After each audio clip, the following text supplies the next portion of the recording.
Good morning সবাই রে। তোমরা ওঠো ঘুম থেকে।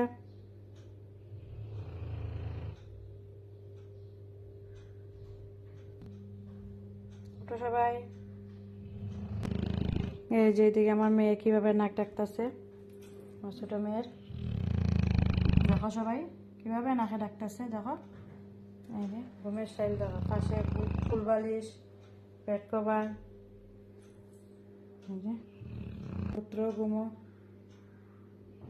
বড় গাছ একদম নাক মুখ ডাকিয়া চাপ ঘুমো। বড় ছেলে ওই যে এরমো ঘুমো, দরজা বন্ধ হয়ে যা ঘুমার। আমার কথা লাগে ডিস্টার্ব হয় ঘুমের, ওই তাহলে দরজা বন্ধ হয়ে ঘুমাইছে। আর এই যে মেন, এই যে মেন মেন মেন তাই অনবরত নাকে ডাকার।